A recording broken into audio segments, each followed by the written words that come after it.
हूं माही सिंह और आप देख रहे हैं नेक्स्ट 9 न्यूज। आज आपका बहुत बहुत स्वागत है हमारे खास प्रोग्राम 2024 का महासंग्राम में। आज बात करने वाले हैं भारतीय जनता पार्टी और उनके कार्यकर्ताओं को लेकर। भारतीय जनता पार्टी इस बार 400 पार का नारा तो लगाती हुई नजर आई, लेकिन कहीं ना कहीं बस 240 सीटों पर आकर सिमट जाती है और भारतीय जनता पार्टी को अपनी सरकार बनाने के लिए लगातार जद्दोजहद करनी पड़ रही है। लेकिन ऐसी कौन सी गलतियां रही है भारतीय जनता पार्टी की जो इसका खामियाजा इस बार के लोकसभा चुनाव में देखने को मिला। ऐसे में कई ऐसे चेहरे हैं जिसमें भारतीय जनता पार्टी ने दरकिनार कर दिया, जिसमें आप देखेंगे वरुण गांधी का नाम आता है, अपर्णा यादव का नाम आता है। मेनका गांधी को टिकट तो दे दिया गया, लेकिन कहीं ना कहीं उनको भी हार का सामना करना पड़ जाता है। वहीं साध्वी प्रज्ञा ऐसे तमाम नेता हैं जिसको इस बार भारतीय जनता पार्टी ने दरकिनार किया। क्या यही बड़ी वजह रही है कि भारतीय जनता पार्टी की उत्तर प्रदेश में इतनी करारी हार देखने को मिली? आज इन्हीं सब बातों पर चर्चा करेंगे और जानेंगे कि उत्तर प्रदेश का आगे का क्या समीकरण रहने वाला है या आने वाले विधानसभा चुनाव में भारतीय जनता पार्टी किसको कौन सी जिम्मेदारी सौंप सकती है। हमारे साथ अमन जी मौजूद हैं, इनसे जानेंगे कि आखिरकार अमन जी इस बार अगर देखा जाए तो भारतीय जनता पार्टी का जो समीकरण बना और जिस तरीके से 400 पार के दावे वो करते हुए नजर आई, आखिर क्या वजह रही? प्रत्याशी चुनने में गलती हो गई, अपने कैंडिडेट को बराबर तरीके से चुन नहीं पाए या जिम्मेदारी नहीं दे पाए, क्या वजह थी? देखिए, पहली बात तो 400 पार का जो नारा लगा माही, वो आप देखिए कि आप उनके ही दल के तमाम लोग या उनके साथ में जितने दल हैं वो भी अब इस नारे को लेकर नाराजगी व्यक्त कर रहे हैं। आज ही आप देखिए जो एकनाथ शिंदे महाराष्ट्र के मुख्यमंत्री हैं वो भी ये कह रहे हैं कि जिस तरह से 400 पार के नारे की बात कहेगी उससे एक नेगेटिव माहौल बना और नेगेटिव माहौल बनने की वजह से कहीं ना कहीं बीजेपी या फिर उसके जो सहयोगी दल थे उनके लोगों की हार यहाँ पर होती हुई नजर आई। अब देखिए, आपने 400 पार का नारा कह तो दिया, लेकिन क्या वाकई में आपको कह सकते हैं कि जमीनी स्तर पर ये पता था कि 400 पार हम होने वाले? अगर नहीं पता था तो इस तरह का नैरेटिव सेट करने की आपको जरूरत नहीं थी, क्योंकि वैसे भी जनता कहीं ना कहीं मोदी जी के नाम पे लगातार बीजेपी को वोट दे रही है। तो ऐसे में एक ऐसा माहौल बनाना कि 400 पार होने के बाद उनके तमाम सारे नेताओं ने ये बात कही कि भाई 400 पार हमें इसलिए चाहिए ताकि हम संविधान बदल पाएं, ऐसा कर पाएं, वैसा कर पाएं। और देखिए, जो दलित समुदाय की अगर इसमें बात करें तो तकरीबन उत्तर प्रदेश की अगर हम बात करें तो 20-22% का यहाँ पे देखिए लगभग उनका जो है प्रतिशत है यहाँ पे। और उसमें से अगर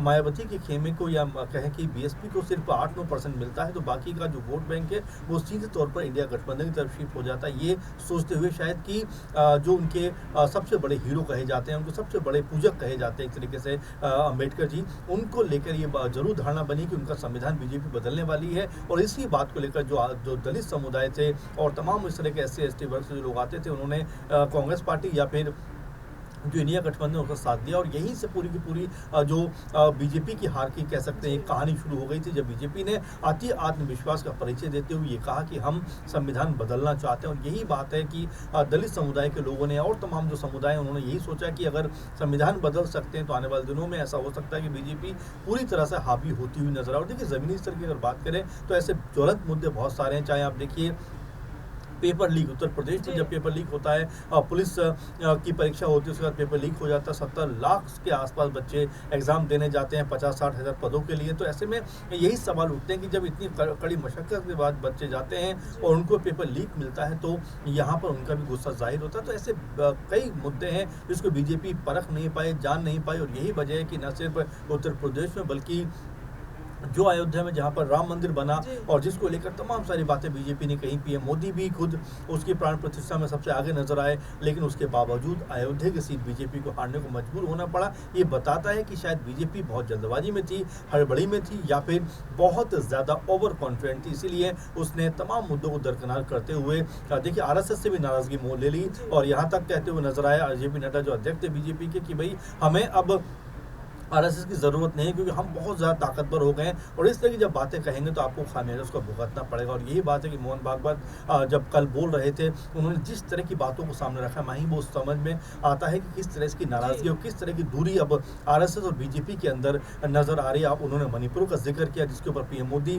ने कोई बड़ा स्टेटमेंट नहीं दिया। उन्होंने जिक्र किया किस तरह से विरोधी खेमों को लेकर लगातार बातें कही जाती हैं कि वो विरोधी हैं, वो ये लोग हैं और वो कहते हैं कि ये प्रतिपक्ष के नेता। तमाम सारे ऐसे मुद्दे जो कह सकते हैं कि ज़मीनी स्तर पर बेहतर होने चाहिए थे, लेकिन बीजेपी ने उनको दरकिनार किया।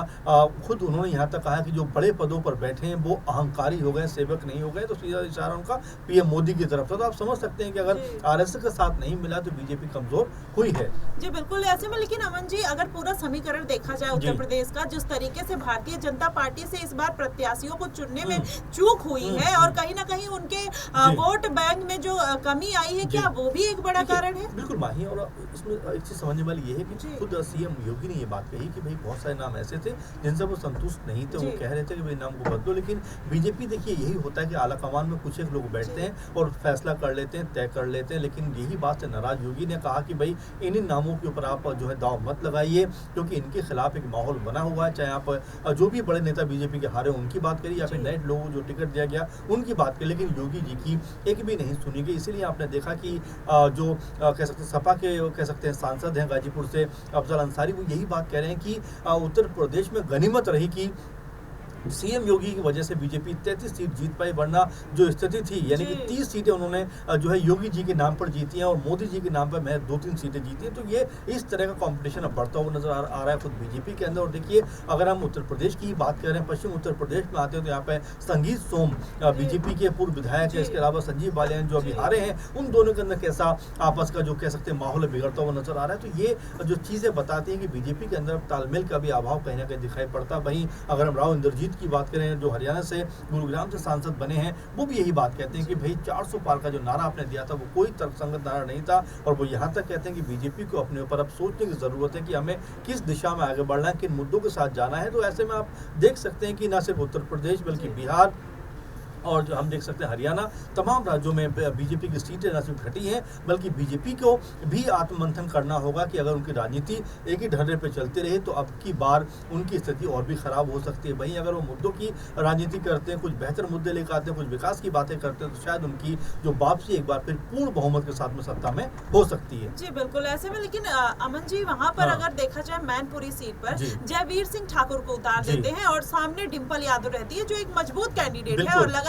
सपा का गढ़ मानी जाती रही है। ऐसे में अगर वहां से डिम्पल यादव को उतारा जाता और अपर्णा यादव को उतारा जाता तो समीकरण कुछ और हो सकते थे। देखिए बिल्कुल हो सकता था, इसमें अपर्णा यादव को लेकर भी बात हो सकती है। लेकिन देखिए अपर्णा यादव ने साफ कहा था कि मैं मेरे परिवार के खिलाफ चुनाव नहीं लड़ूंगी। लेकिन उनके अलावा भी बीजेपी के पास कई विकल्प थे। आपको याद होगा केशव प्रसाद मौर्य बड़े ताव में थे कि इस बार हम मैनपुरी जीतना चाहते हैं और जरूरत पड़ी तो वो भी उतरने को तैयार थे। लेकिन क्या वजह रही कि उनको नहीं उतारा गया। लेकिन देखिए बातें करना तो बड़ी आसान होता है। यही केशव प्रसाद मौर्य जो सिरातों में पल्लवी पटेल से हार जाते हैं, लेकिन ऐसा बताते हैं कि उनका वोट बैंक बहुत ज्यादा, वो जीत दर्ज करेंगे। तो ये अब सोचना पड़ेगा बीजेपी को कि जहां पर लगातार उनकी हार हुई है, अगर वही हल्के प्रत्याशी उतारेंगे तो उनको हार का मुंह देखना पड़ेगा। अपर्णा यादव का जिक्र आप कर रहे हैं लगातार, क्योंकि देखिए अपर्णा यादव को लेकर भी बीजेपी के अंदर जो नजर आता है वो ये नजर आता है कि अपर्णा यादव के नाम को ही बस इस्तेमाल करना चाहती है बीजेपी। क्योंकि आप देखिए 2-2.5 साल से ज्यादा का वक्त हो गया, अभी तक भी अपर्णा यादव को ना तो कोई जिम्मेदारी मिली है, ना ही कोई पद मिला है, ना ही कोई उनको आगे बढ़ाने का ऐसा प्रयास नजर आ रहा है। तो आप ये मानकर चलिए कि अगर ये सब कुछ होता रहा तो शिवपाल यादव अब उत्तर प्रदेश में यूं कहीं विधानसभा में नेता प्रतिपक्ष बनने वाले हैं अखिलेश यादव के जाने के बाद। तो यहाँ एक संभावना जरूर है कि अपर्णा यादव की वापसी वो सपा के अंदर करा सकते हैं, क्योंकि जो दोनों के संबंध बहुत मधुर बताए जाते हैं, बहुत सम्मान करती हैं शिवपाल यादव का। और जब प्रसपा बनी थी उस समय भी सबसे अधिक कह सकते हैं सपोर्ट में अपर्णा यादव ही उतरी थी शिवपाल यादव की। तो ऐसे में ये कयास लग सकते हैं अगर अपर्णा की वापसी सपा में हो जाती तो ये बीजेपी के लिए माही बहुत बड़ा झटका साबित हो सकता है। और साथ में बीजेपी को अब अपने ऊपर मंथन करना पड़ेगा कि अपनी राजनीति को दिशा में लेके जाना है, क्योंकि उत्तर प्रदेश एक ऐसा राज्य है जिसने आपको पूर्ण बहुमत दिलाया। उत्तर प्रदेश एक ऐसा राज्य है जिसने आपसे पूर्ण बहुमत छीन लिया। तो आपको सोचने की जरूरत है कि उत्तर प्रदेश को कैसे साधना है, बिहार को कैसे साधना है, महाराष्ट्र को कैसे साधना। अगर आप नहीं करेंगे तो फिर वही स्थिति बनी रहेगी जो अभी फिलहाल बनी हुई है। जी लेकिन अमन जी यहाँ पर एक और छोटा सा सवाल कि अपर्णा यादव क्या खुद से आगे नहीं आना चाहती है? भारतीय जनता पार्टी उनको इस्तेमाल नहीं कर पा रही है जिस तरीके से विपक्ष में है अखिलेश यादव। देखिए मुझे ऐसा लगता है कि बीजेपी को भी उनको इस्तेमाल करना चाहिए। देखिए अगर आप प्रचार प्रसार की ही बात करें तो नजर कहाँ आई, एक दुक्का जगहों पर वो नजर आती है, उसके अलावा कहीं दिखाई नहीं पड़ी। तो ऐसे में अगर अपर्णा यादव को बड़ा नाम बनाना तो उनको बड़े तौर पर यूज भी करना पड़ेगा। तमाम चुनाव प्रचार में, तमाम जनसभाओं में,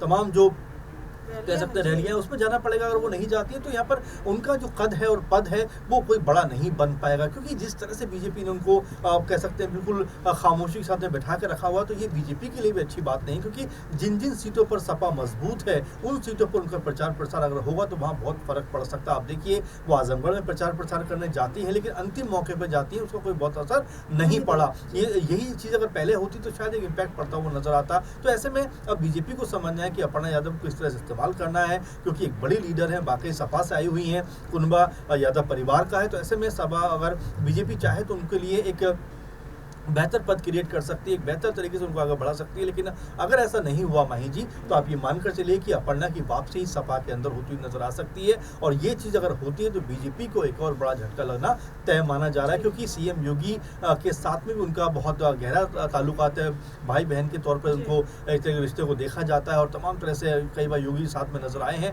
तो ऐसे में आप समझ सकते हैं कि अगर अपर्णा की वापसी होती है तो योगी के लिए भी एक बहुत बड़ा झटका होगा, साथ में बीजेपी के लिए भी, कि वो अपर्णा यादव को 2-2.5-3 साल होने के बावजूद भी कोई सही तरीके से इस्तेमाल नहीं कर पाए। जी बिल्कुल, अब ऐसे में यही देखना होगा कि अभी तक अपर्णा यादव को कोई बड़ी जिम्मेदारी नहीं दी गई है, और वहां पर अगर देखें सपा पार्टी में लगातार सीट खाली हो रही है। करहल की सीट अखिलेश यादव की खाली हो गई है, और अब शिवपाल यादव भी अपनी सीट अगर खाली कर देते हैं तो कहीं ना कहीं सपा में अपर्णा यादव की जगह बन सकती है, और भारतीय जनता पार्टी को जाहिर तौर पर बड़ा झटका लग सकता है। 400 पार के दावे तो कहीं ना कहीं भारतीय जनता पार्टी के खारिज हो गए, लेकिन इस बार आने वाले विधानसभा चुनाव में अगर सही रणनीति के साथ भाजपा ने रणनीति अपनी नहीं बनाई तो कहीं ना कहीं इस बार भी बड़ा झटका देखने को मिल सकता है। फिलहाल आपको क्या कुछ लगता है कि क्या आने वाले दिनों में सपा में अपर्णा यादव की वापसी हो पाएगी, या भारतीय जनता पार्टी में वो एक स्थिर कार्यकर्ता के तौर पर बनी रहेंगी? आप हमें कमेंट बॉक्स में जरूर बताइएगा। फिलहाल के लिए बस इतना ही।